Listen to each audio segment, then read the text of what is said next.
Hello students, last lecture में हमने इसके कुछ क्वेश्चन डिस्कस किए थे पुष्पी पादपों की शारीरिकी के। आज अपन कुछ और क्वेश्चंस डिस्कस करते हैं। चलिए, अगला क्वेश्चन है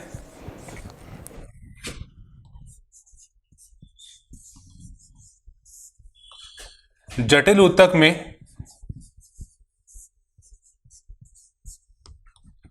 सम्मिलित है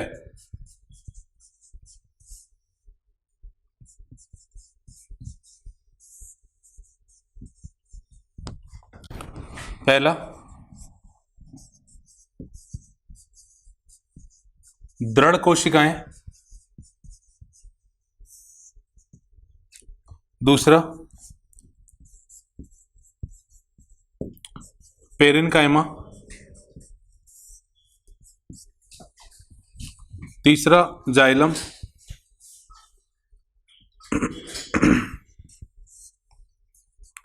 और चौथा ऑप्शन है स्थूल कोण ऊतक। जटिल ऊतक में कौन सा आता है ये हमको बताना है।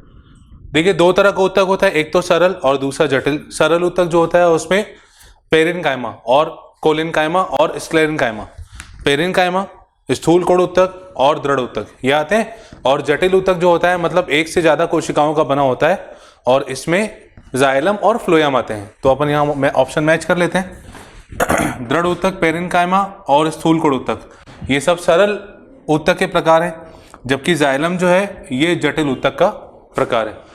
तो इसका सही ऑप्शन है ऑप्शन सी। नेक्स्ट क्वेश्चन है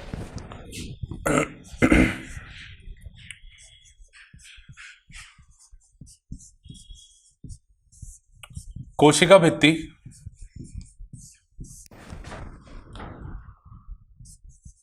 की सामर्थ्य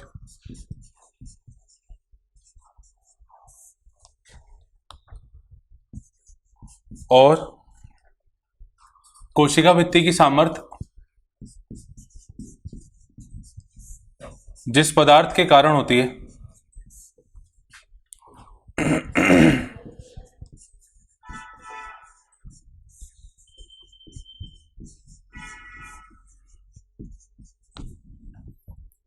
ऑप्शन है पहला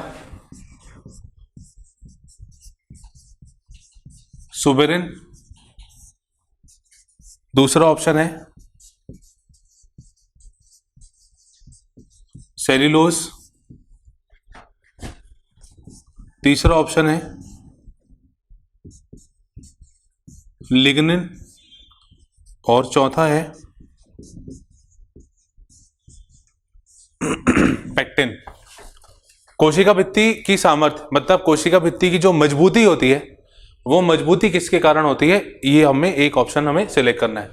देखिए, वैसे तो ये सारे सब्सटेंस जो हैं, सारे पदार्थ जो हैं, ये कोशिका को दृढ़ता देते हैं, पर इनमें जो सबसे ज्यादा ठोसता देता है, कठोरपन देता है, उसमें देखिए सुबेरिन, सेल्यूलोज और पेक्टिन। सेल्यूलोज और पेक्टिन जो है ये सामान्यतः तो हर कोशिका में पाया जाता है, और अगर ये कोशिका में होता है तो कोशिका की जो भित्ति होती है वो पतली होती है, तो जल्दी जल्दी विभाजन भी होता है सेल्यूलोज। फिर उसके बाद आता है पेक्टिन और उसके बाद थोड़ा सा और ठोस मजबूत होता है सुबेरिन, और सबसे ज्यादा जो कठोरता वाला होता है ये होता है लिग्निन।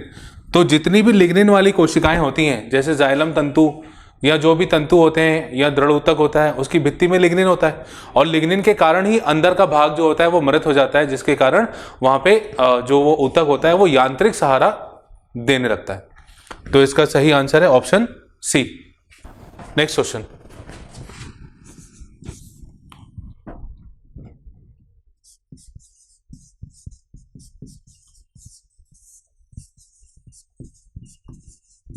किसकी कोशिका भित्ति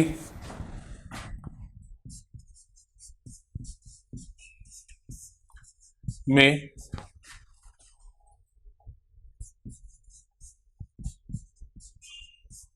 लिग्निन पाया जाता है?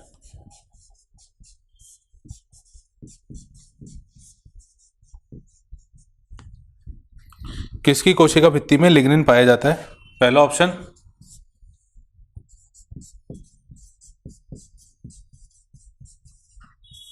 कोशवाहक कोशिका,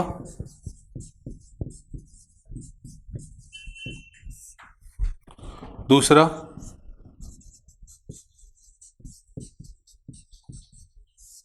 अधिचर्म कोशिका, तीसरा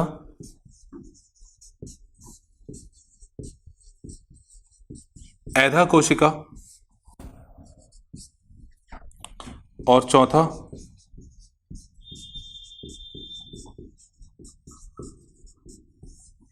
दारू कोशिका। तो लिग्निन किस में पाया जाता है, ये अभी अपन ने इससे पहले वाले क्वेश्चन में ही डिस्कस किया कि लिग्निन जो होता है वो जाइलम में, देखिए जाइलम के 4 घटक होते हैं और 4 में से 3 घटक में तो लिग्निन होता है, जबकि फ्लोएम की बात करें तो फ्लोएम में सिर्फ एक तंतु वाला भाग जो होता है उसमें लिग्निन पाया जाता है। तो पोषवाह कोशिका और दारू कोशिका यहाँ पे दोनों दिया हुआ है, पर क्योंकि इसमें ज्यादा घटकों में, इसके ज्यादा घटकों में लिग्निन भित्ति में होता है, इसलिए सही आंसर है ऑप्शन डी। दारू कोशिका मतलब इसका दूसरा नाम होता है जाइलम। तो जाइलम कोशिका में लिग्निन पाया जाता है और वो यांत्रिक सहारा देता है। तो करेक्ट ऑप्शन है इसका 4th ऑप्शन। नेक्स्ट क्वेश्चन है परिचर्म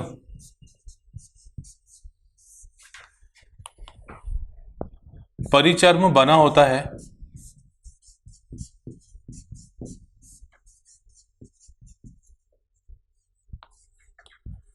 पहला काग से, दूसरा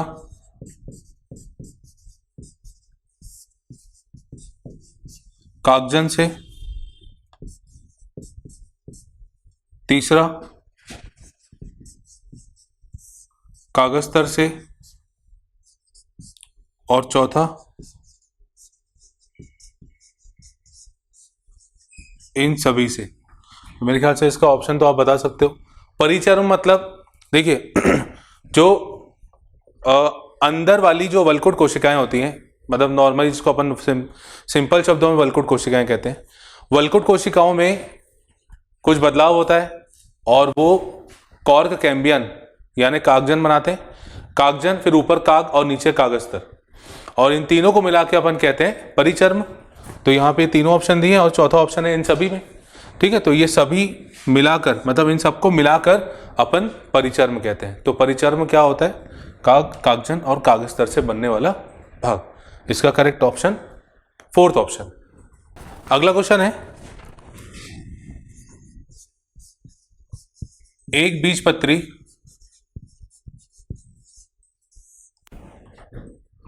पादप में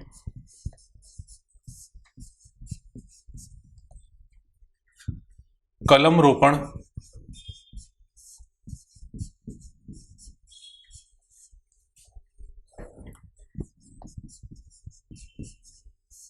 संभव नहीं होता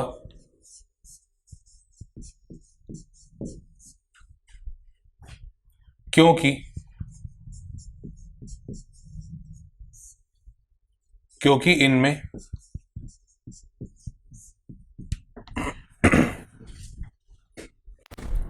पहला ऑप्शन है इसका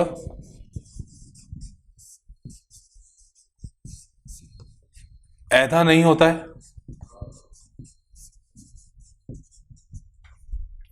दूसरा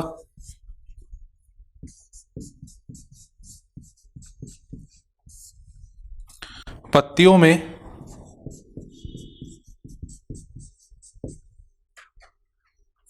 समानांतर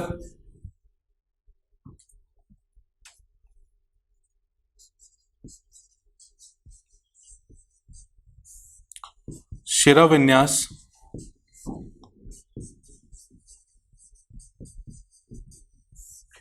होता है।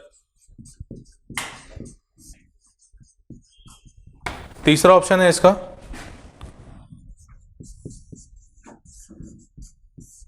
शाकीय होते हैं, और चौथा ऑप्शन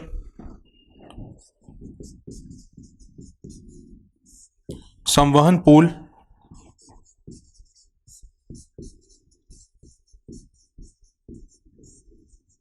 बिखरे होते हैं। एक बीजपत्री पादप में कलम रोपण संभव नहीं होता क्योंकि इनमें देखिए एक बीजपत्री पादप में कलम रोपण कैसे होता है पहले तो मैं ये बता रहा हूं। जैसे मान लो ये एक प्ररोह तंत्र है और ये एक मूल तंत्र है, ठीक है। नीचे वाला अपन ने मूल तंत्र लिया, ऊपर वाला प्ररोह तंत्र लिया। इनमें अंदर एक ऊतक होता है जिसको अपन कहते हैं कैम्बियम, ऐधा ऊतक। जब इसका ऐधा ऊतक हम इसके ऐधा ऊतक से जोड़ देते हैं तब ये अच्छे से वृद्धि कर लेता है। तो ऐधा ऊतक का होना जरूरी है, और ऐधा ऊतक नहीं होगा तो ये वृद्धि नहीं हो पाती। इसीलिए एक बीजपत्री पादपों में कलम रोपण संभव नहीं होता, क्योंकि उसमें ऐधा ऊतक नहीं पाया जाता। वो द्वितीयक वृद्धि नहीं करते हैं तो विभाजन उनके अंदर होगा नहीं, नई कोशिकाएं नहीं बनेंगी। तो इसका सही ऑप्शन है ऑप्शन ए वाला, कि इसमें ऐधा नहीं होता, इसीलिए इनका कलम रोपण पॉसिबल नहीं होता। अगला क्वेश्चन है टाइलोसिस।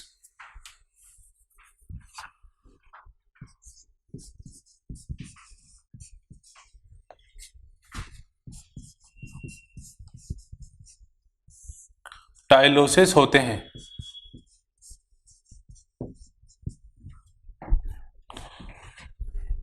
पहला ऑप्शन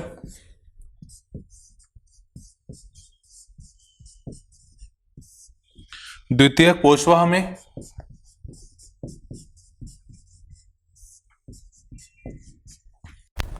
दूसरा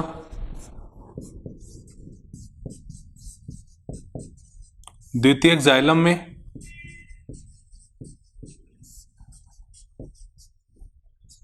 तीसरा कैलस ऊतक में,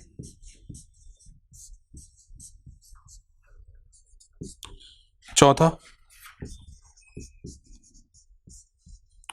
कॉर्क कोशिकाओं में।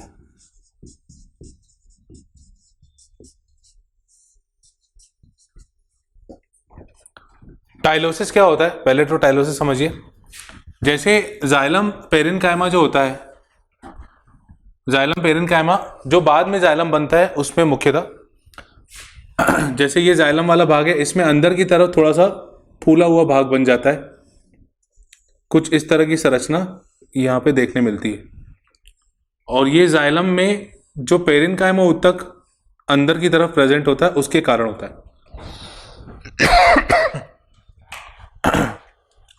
ठीक है, तो ये मुख्यतः ये टाइलोसिस कहलाता है। ये वाला भाग ये टाइलोसिस है, अंदर जो फूला हुआ भाग रहता है जाइलम के कारण बनता है। तो ये द्वितीयक जाइलम के कारण बनता है। तो इसका सही ऑप्शन आएगा सेकंड ऑप्शन, कि द्वितीयक जाइलम टाइलोसिस होते हैं द्वितीयक जाइलम में। बी ऑप्शन इसका करेक्ट है। नेक्स्ट क्वेश्चन है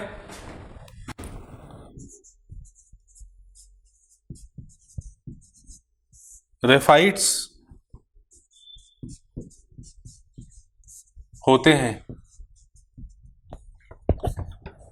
रेफाइड होते हैं। पहला ऑप्शन है स्टार्च के बने हुए, दूसरा सिलिका, तीसरा कैल्शियम कार्बोनेट, चौथा है कैल्शियम ऑक्जेलेट।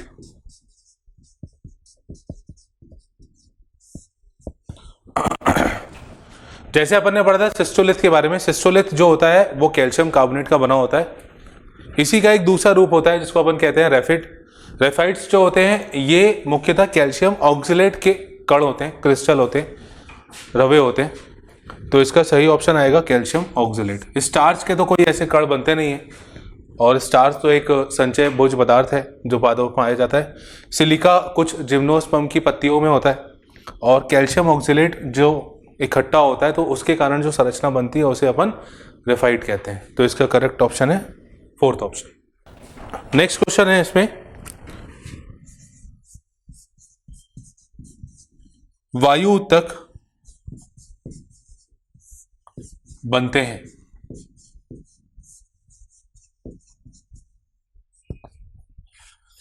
वायु ऊतक बनते हैं, पहला ऑप्शन है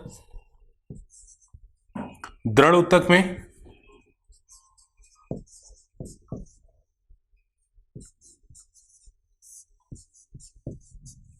दूसरा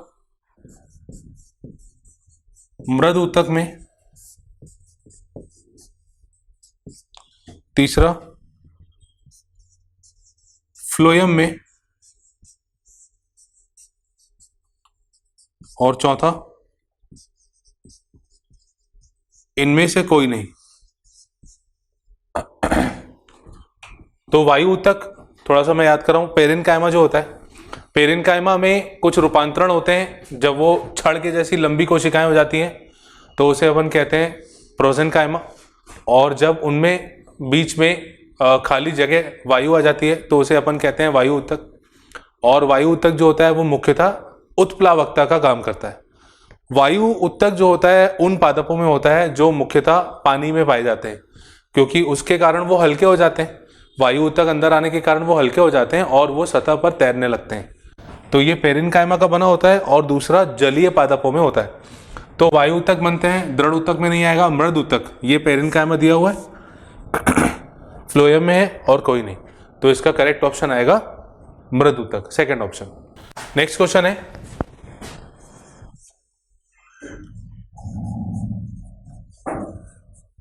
पौधों की लंबाई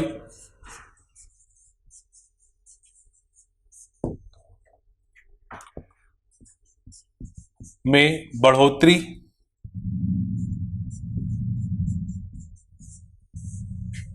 होती है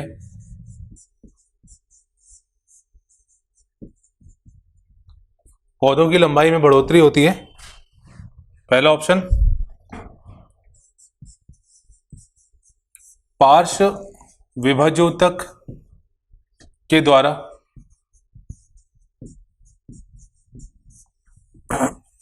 दूसरा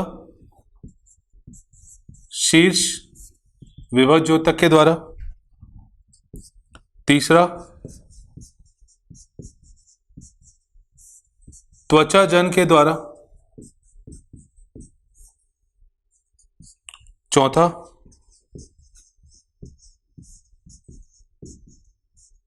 वल्कुट जन के द्वारा। पौधों की लंबाई जो है ये बढ़ती कैसे है? देखिए, तीन तरह के मुख्यतः जो विभज्योतक होते हैं, एक होता है शीर्षस्थ और दूसरा होता है अंतर्वेशी, तीसरा होता है पार्श्व। जो शीर्षस्थ और अंतर्वेशी होते हैं ये प्राथमिक अवस्था में बनते हैं और ये पादपों को लंबा करते जाते हैं क्योंकि वो सिरे पे, शीर्ष भाग पे होते हैं। ठीक है, अंतर्वेशी जो होता है वो अंतर्वेशी एक बीजपत्री में मुख्यतः होता है और वो भी लंबाई ही बढ़ाता है। पर जो मेन विभज्योतक है जो इसको ऊपर की तरफ जो लंबाई में बढ़ाता है इसको, ये होता है शीर्षस्थ विभज्योतक। तो लंबाई पूछी है, अगर चौड़ाई पूछते तो पार्श्व आ जाता, लंबाई पूछी है इसीलिए शीर्ष विभज्योतक। शीर्ष विभज्योतक के कारण ये बढ़ोतरी होती है, तो इसका सही आंसर है ऑप्शन बी। अगला क्वेश्चन है,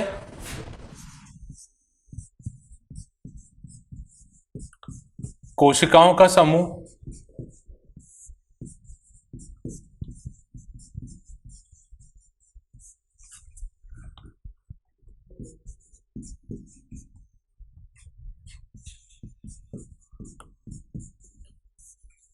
जो समान होता है कहलाता है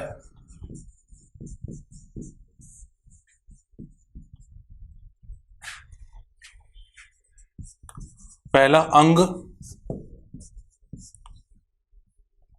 दूसरा ऊतक, तीसरा मूल, चौथा तना। कोशिकाओं का समूह जो एक जैसा होता है, सबसे पहले अपन ने यही बात की थी, जब कोशिका एक जगह से, एक स्थल से निकलती हैं और उनका कार्य भी लगभग एक जैसा होता है तो उसको अपन कहते हैं ऊतक।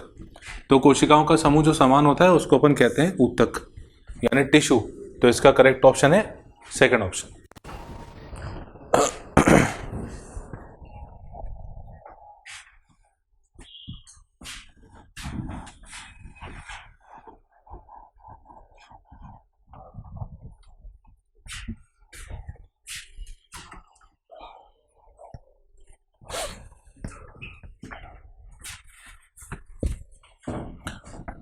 नेक्स्ट क्वेश्चन है,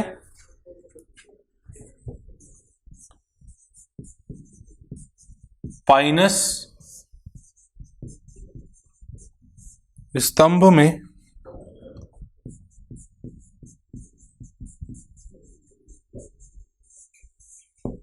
संवहनी पुल होते हैं।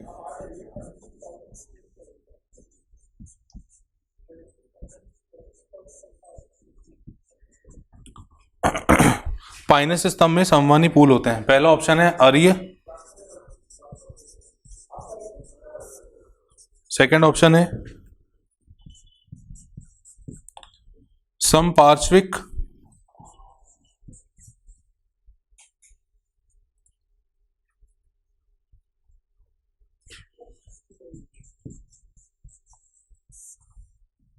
और बंद।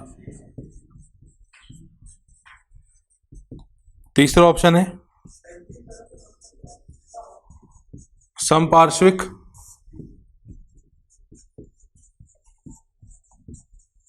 और खुले, और फोर्थ ऑप्शन है उभय फ्लोएमी। देखिए जो पाइनस होता है, पाइनस ये जिम्नोस्पर्म है, अनावृत बीजी पादप है।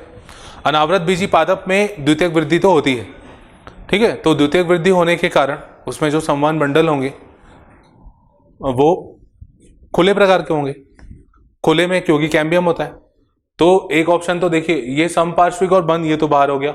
और ये जो होते हैं ये मूल में होते हैं, पर यहाँ पे स्तंभ की, तने की बात हो रही है, ठीक है। उभय फ्लोएमी ये अलग होता है, ये कुछ टेरिडोफाइट में होता है। और बचा ऑप्शन यहाँ पे सी, समपार्श्विक होते हैं और खुले होते हैं, क्योंकि उसमें ऐदा ऊतक है तो वो खुले होंगे। तो इसका करेक्ट ऑप्शन है थर्ड ऑप्शन। तो ये हमने इस चैप्टर के कुछ ऑब्जेक्टिव क्वेश्चंस किए, और आप इसकी थ्योरी और स्ट्रॉन्ग करिए, इसको रिवाइज करिए, और आप क्वेश्चन प्रैक्टिस करिए, इसके क्वेश्चंस आपको बनेंगे। इस चैप्टर से लगभग 2 क्वेश्चंस पूछे जाते हैं, पर क्वेश्चन जो होते हैं वो इसी पैटर्न पे जैसे अपन ने सॉल्व किए हैं वैसे ही रहते हैं। तो आज की क्लास हम यहीं पे एंड करते हैं, और नेक्स्ट क्लास में हम एक नया चैप्टर स्टार्ट करेंगे। Thank you.